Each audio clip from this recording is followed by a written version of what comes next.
Today you get a treat. Instead of listening to me drone on about Budapest, today I'm going to bring on a guest who is going to tell you many interesting stories and some fascinating facts about Budapest.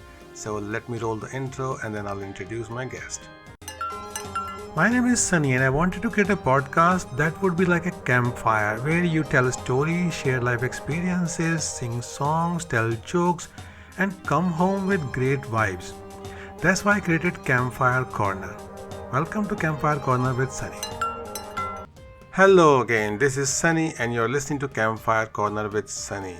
As promised, I'm going to introduce my guest so that you can hear his stories rather than listen to me again. So my guest is somebody who is a veteran Toastmaster. He is well spoken, well read and well traveled. He spent several years working in reference publishing, specializing in the history and contemporary politics of Central and Eastern Europe and beyond. He travels extensively. His country count is so huge, it's embarrassing. I am not even going to mention it, but let's just say it's more than double of mine.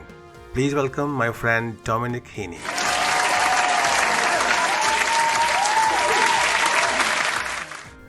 Hi Dominic, thank you so much for agreeing to be on my podcast. Thank you, Sonny. It's an honor to be here. So, as I understand, you have been to Budapest quite a few times. You've spent some time there.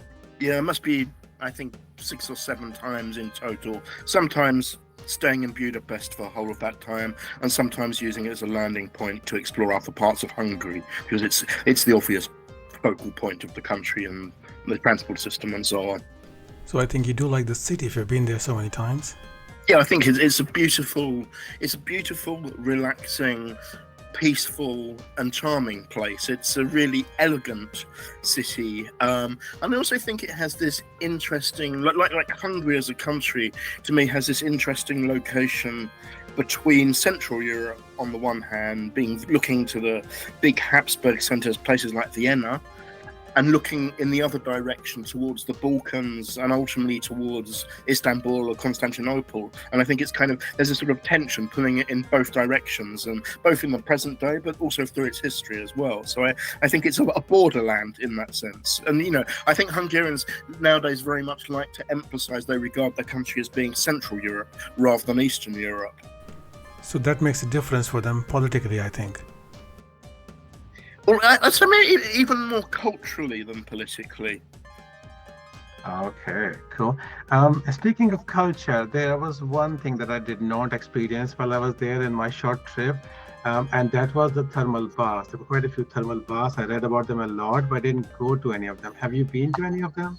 Well, that's rather a leading question. Yeah, I think I need to give the backstory to how I heard about them, because I studied Russian at university, and I spent a year living abroad in the mid-90s in Odessa in Ukraine. And I have to say, unusually for somewhere so south, the winter of that year was brutal. It was minus 25 degrees Celsius in the daytime, minus 40 overnight. The Black Sea was frozen for as far as you could see, in fact, from about early November through to April. So it was a brutal winter, like none I've ever experienced before or since. So I stayed there over Christmas and over the New Year, and then for the Russian Christmas and the Russian New Year, which follow afterwards.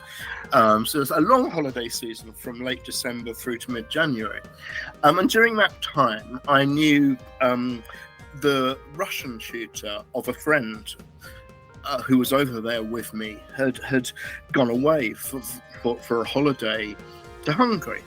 So I thought, well, why would somebody go to Hungary for a winter holiday? What is the obvious reason for this? And it turns out, as I discovered later on, there's one thing that Hungary has in abundance in a way that probably only one other European country has, and that country is Iceland. Is that it has hot water everywhere. Essentially, the whole of the country almost is built upon lots of hot springs. And there is a real culture of thermal bathing. And there are different types of baths, and we can talk about the different types, both in Budapest and elsewhere. But there are some which have a more medicinal purpose. And I think the ones which these people I knew from Odessa went to are favoured by elderly Russian-speaking people. There's a thermal lake in southwest Hungary called Lake Heves, which is naturally always at least 33 degrees Celsius. I've been there in December, and it's amazing to be swimming among this steam in a cold winter, and it's you, the other bathers, and the water also has lots of water lilies growing over it, and even at that time of year, and the mud is really warming, and people soothe that on their skin, and it's absolutely amazing. But you also have sort of the social environment, and I think, and you do see this very much in Budapest, and you see it elsewhere, is the bath as kind of a social occasion. People will go with their friends, and it's men and women of all ages and families, the young and old.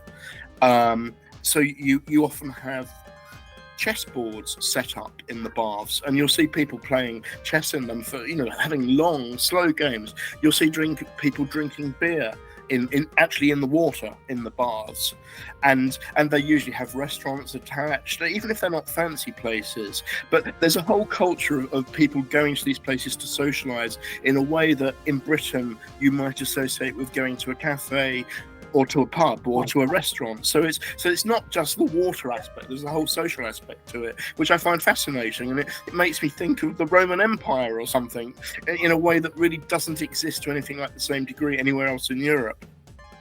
And they're not shy about bathing socially, are they? Not at all. Yeah. What you said about the playing chess games in the bars, that's amazing.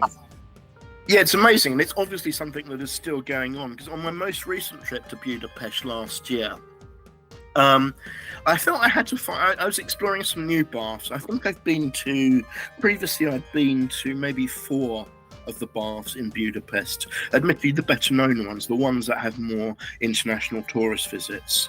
But one of my favourite ones is currently closed for refurbishment. It's called Kirali Baths, which means king. Kirali is this Hungarian word for king, and it's one of the oldest baths in function in Hungary. It was built during the Ottoman occupation, and you're looking at the architecture. It's very obviously Islamic architecture. It has a dome on top. There are crescent moons cut out of it, and the light streams into it. The baths are octagonal. It's very small.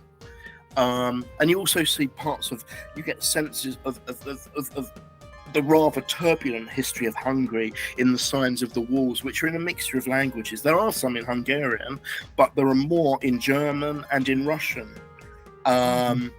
And frankly, it's incredibly atmospheric. I would often go there for an hour or so before catching a flight back, because it's in the centre of Budapest, just on the Buda side of the river, and it's easy then to get the metro and then to go back to the airport.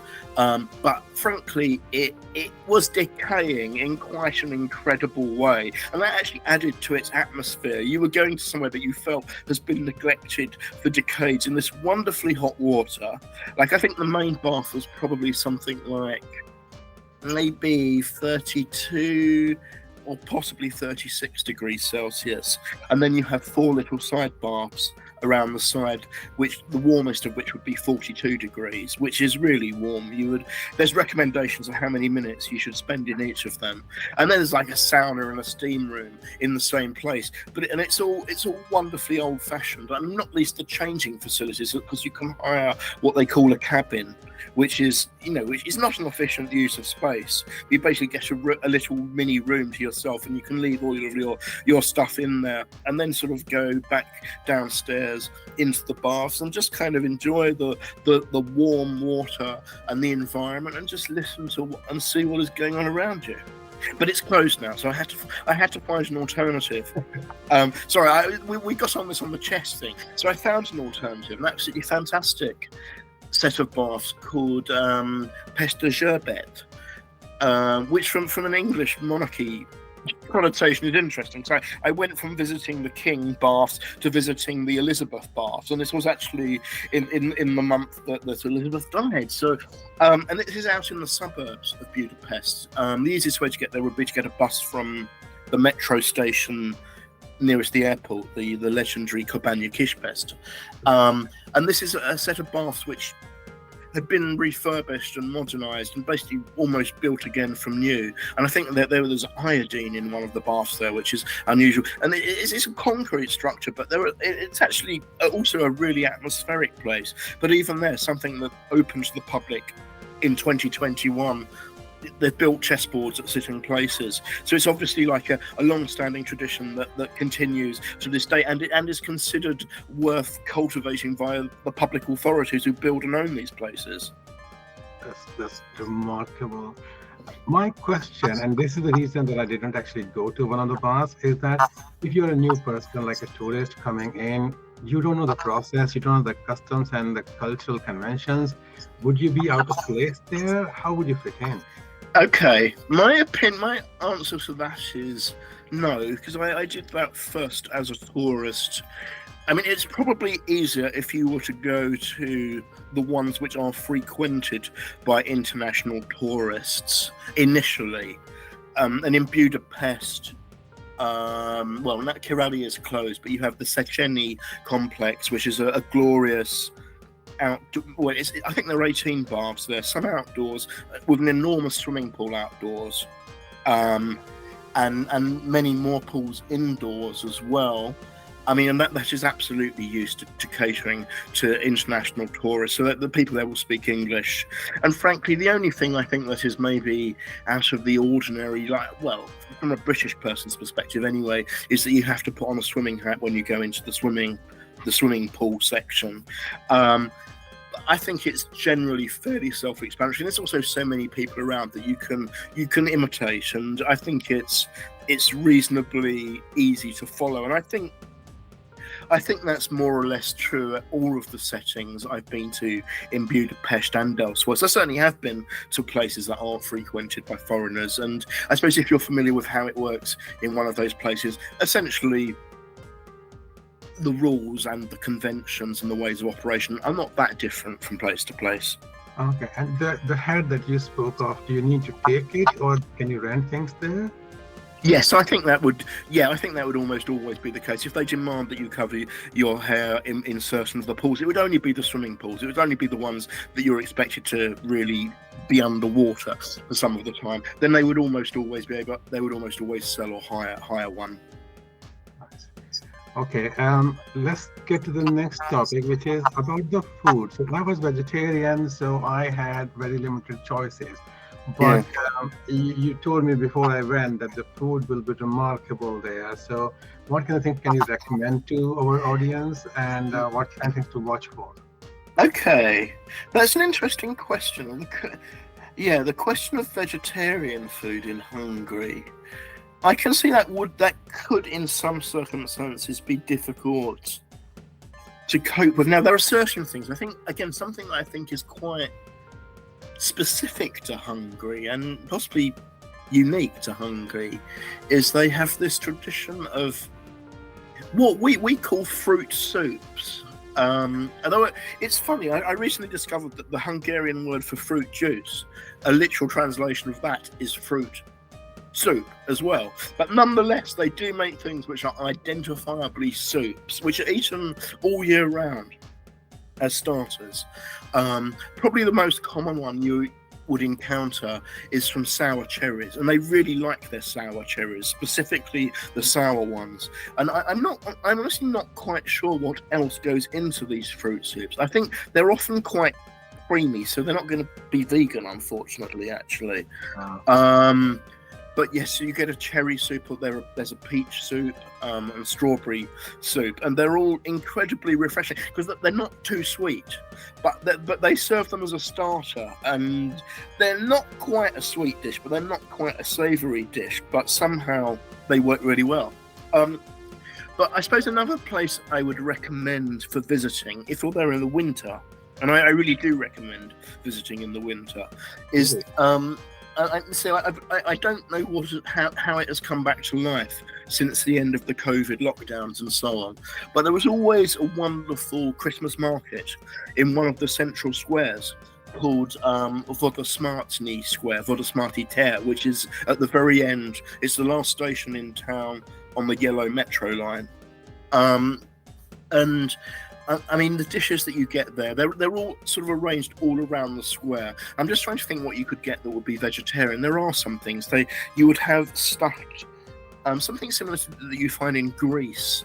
Is it like dolmas, stuffed vine leaves, filled with cabbages, paprika, and sort of other vegetables. That would be the first vegetarian thing that springs to mind. But beyond that, they're famous. I mean, again, as I heard your other episodes, and you talked, of course, about the use of paprika, which again is something that is absolutely characteristic of Hungarian cuisine. And again, it's really unique in that region. I mean, do you know the history of the Hungarians, Sonny, in short? Not a lot, no. Because you know that the nearest language, I mean, people often say their language is closely related to Finnish and Estonian, but that's not really true. They're in the same linguistic group, Finno-Ugric languages, which are really distinct from probably 90% of languages spoken from the west coast of Ireland to the south of India. So the nearest living language to Hungarian are those that are spoken in the north of the Urals in Siberia. I think Hanti, is the name of the nearest language, who are a very small ethnic group, and basically they live in what is actually one of the wealthiest regions of Russia because it has oil. But the fact that you're 1,000 miles away at least from Hungary does give you a hint of the Hungarians' history. They migrated to Europe from Asia in the 10th century, and they still kind of have. I mean, there's quite a nationalist government in Hungary at the moment, and one thing they have been doing is trying to build up connections with the Turkic world and with Central Asia, citing the historic connections, the linguistic links, and which are not quite as tight as you might think with those particular parts of Central Asia. But in a sense that they are. You know, I think that they've maintained their own identity, and the fact they have such a challenging language that is unrelated to that of all of their neighbours really means they have quite a distinct history and culture, even though in other regards there are big similarities with the people around them. Malta was never the destination. The destination was not even important. The purpose of the journey was to find an escape in the post-COVID world and breathe in the air, out in the open, look at the open spaces and talk to people you would never meet in the normal course of your life. And then I fell in love with Malta. My book, The Malta Moment, is available on Amazon Kindle and Smashwords. Links are in the show notes. Check it out. Speaking of culture, I found that they have a lot of pride in the Sacheni chain bridge. It was the number one site that people recommended that you should go and see, and I did see it. It's fantastic. Yeah, it's beautiful, isn't it? Yes. And I think the architect is British. I think Scottish. There is William Tierney Clark. I think there's a plaque explaining the history of the bridge on the Pest side. I thought it's the one Sacheni. No. Yeah, it's named after Istvan, but Istvan is not the designer. He was a prince. He was the prince who commissioned it. Istvan is the Hungarian version of the name Stephen, and in fact, the person regarded as the founding king of the Hungarians is Istvan. So it's quite a common and well-regarded name there. No, but so it's named for him, just as the next bridge along the Elizabeth Bridge is named after another member of the royal family. But the architect was William Tierney, and I think you mentioned to me that you knew that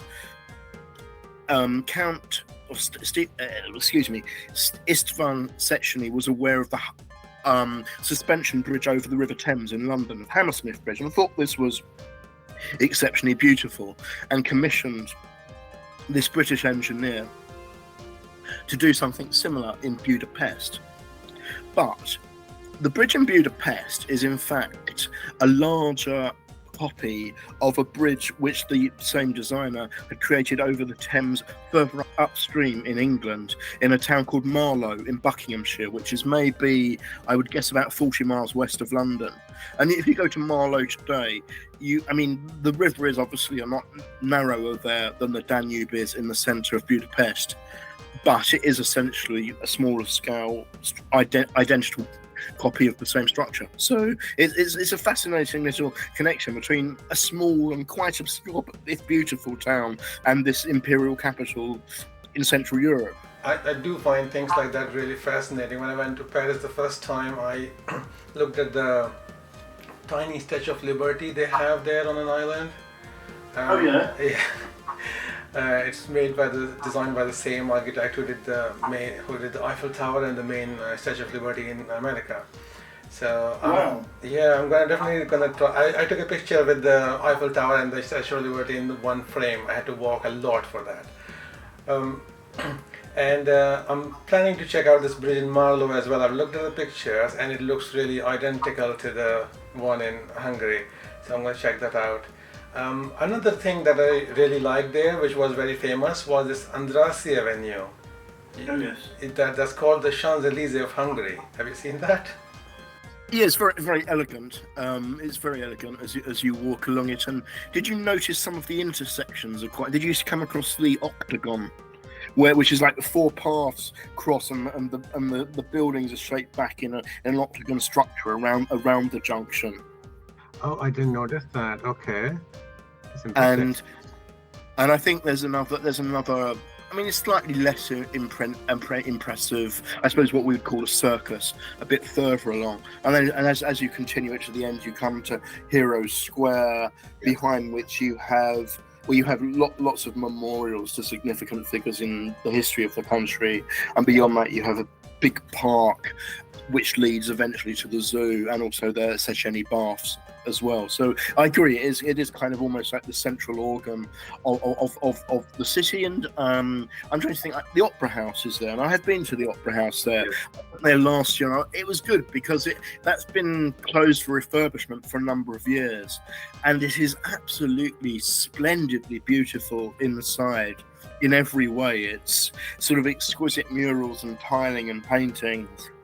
I can't remember. I went to see a ballet there. I can't remember for the life of me what it was, but it was. I thought that was kind of a quintessential part of the Budapest experience, which had been inaccessible previously while it was being refurbished. But it's good that it's coming back. I didn't have that much class. I'd probably fall asleep in a ballet. Well, I'd gone there expecting it to be an opera, so I thought, when are they going to start singing? And I go, no.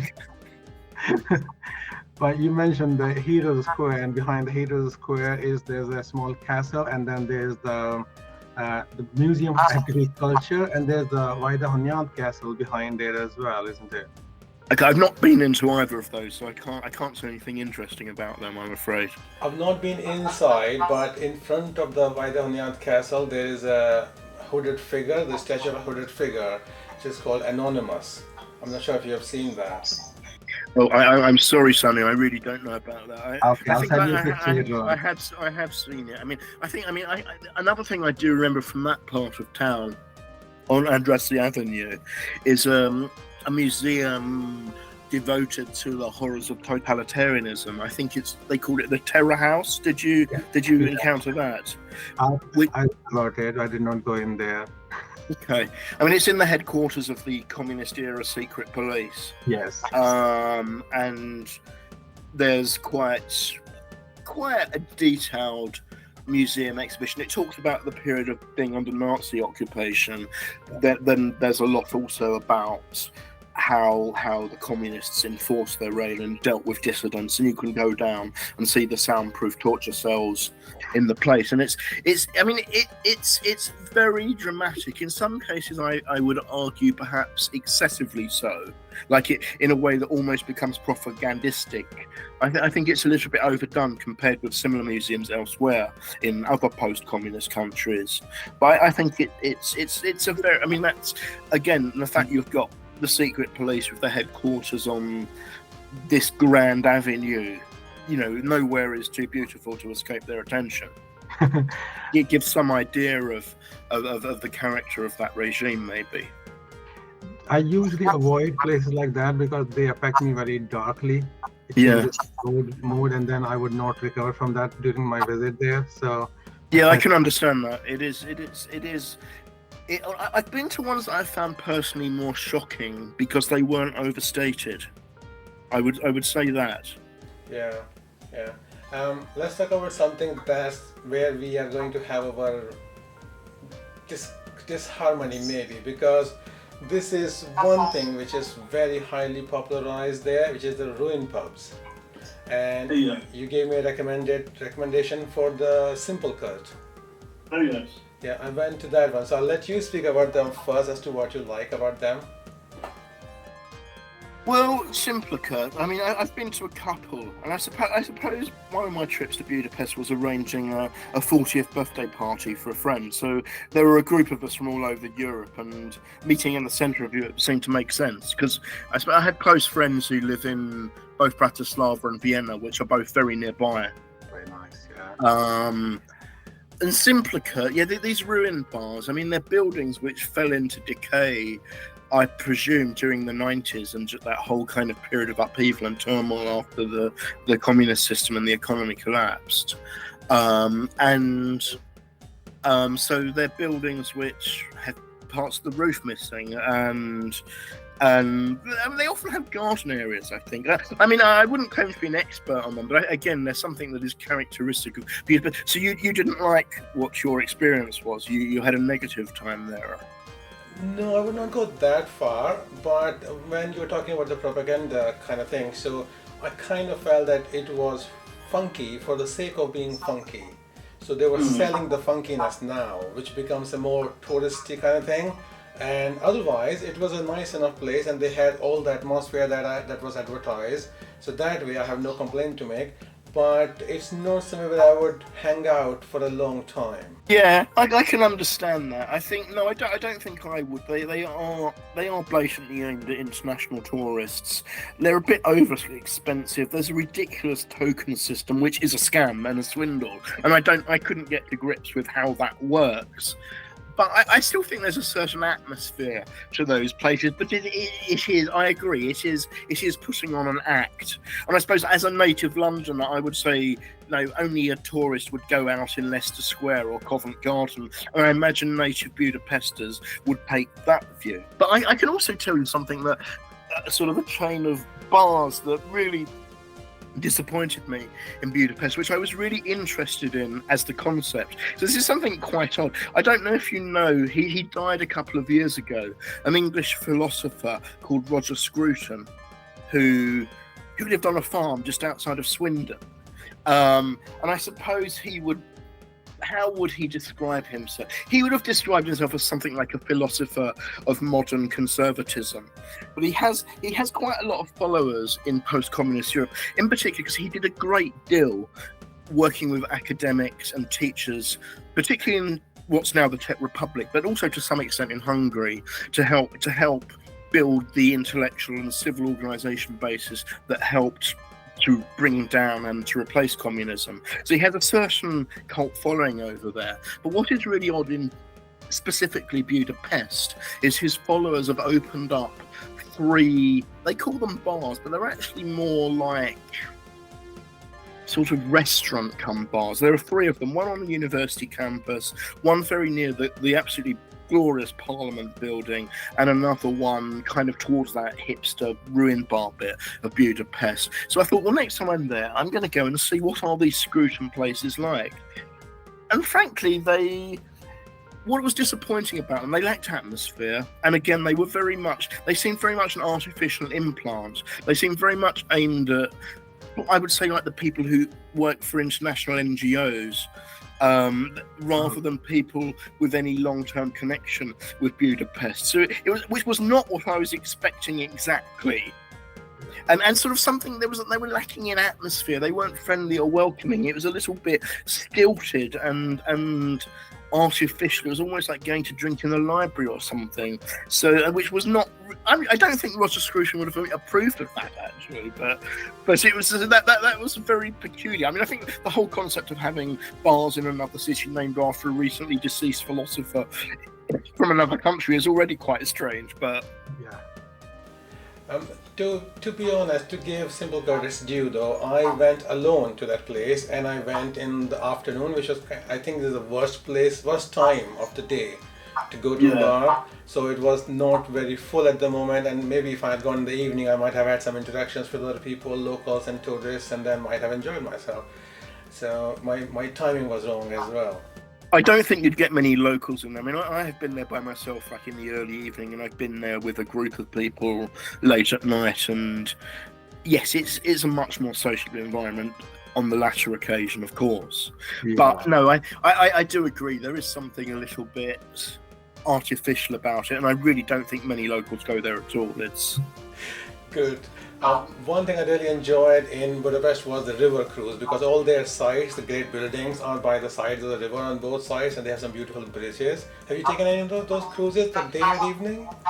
Strangely, I've never been on a cruise on the Danube there. I mean, what I have been, and this was a place that was recommended to me by a Hungarian friend from London, is getting the suburban train which follows the Danube north to a town called St. Endre, which is maybe 15 or 20 miles away, which the name means St. Andrews. And it's kind of a centre of Hungarian folk culture, lots of the traditional, lots of crafts, and the buildings. And this actually gets my point about Hungary being on the borders of Central Europe and the Balkans, because you could look at the buildings there, and the style is such that you might imagine you're 100 or 200 miles further south, like in Serbia or Romania, or somewhere like that. So you see a slightly different side. There is actually a big Serbian population there as well. So you get a different part of the Orthodox Christian part of Europe being present there just outside and on the Danube. And the Danube is really important to the history of the city for trade and fishing and so on. I like the Danube. I saw it first time in Bratislava, and then this time I actually got to ride the e-scooter along the... Oh yes. I mean, it's great that if there's such open access to the riverbanks in the centre of Budapest on both sides of the river, really. I really enjoyed the stories. I'm sure it's going to be great for the podcast as well. Before we wrap up though, I would like to ask you, do you have any special tips for people going to Budapest for the first time, or anything to watch for or to do especially? Gosh, to watch for, I would say that Budapest is an incredibly safe city. I've never had any problems with any kind of scammers there whatsoever. I mean, there are places in Europe where I have had that sort of issue, but never in Budapest or never in Hungary.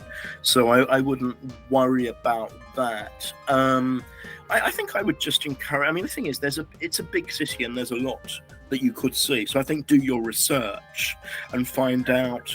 And as you mentioned, it was originally 3 cities merged into one. I think both of the Budas, the Buda and the New Buda, are, there's not an obvious boundary between them now, I would say. Whereas Pest definitely has a quite distinct character because it's mostly a 19th century city built on a grid pattern.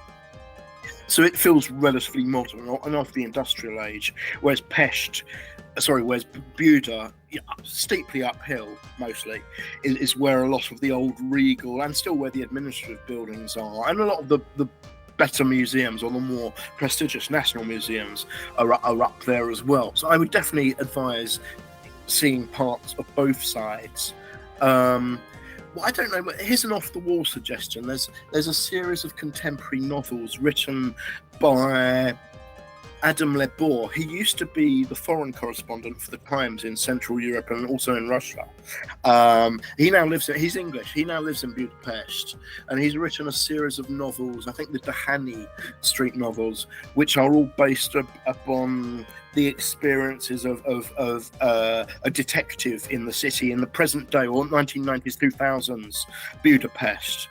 And there's a lot there about the relations between, I mean, the detective is from a gypsy family, and sort of it's to do with the relations between the gypsies and the native Hungarians, and the tensions, and also the tensions of being a gypsy working for the police, which is not approved of by a lot of his relatives. But there's a lot of really quite sensitive and well-observed insights into the current social environment of Budapest. Then maybe that would give you, a lot of them are set around the 8th district, which people say has a bad reputation, but it's actually one of the most interesting parts of the city. So maybe that would give a sort of a certain flavour of the city that you wouldn't find so easily elsewhere.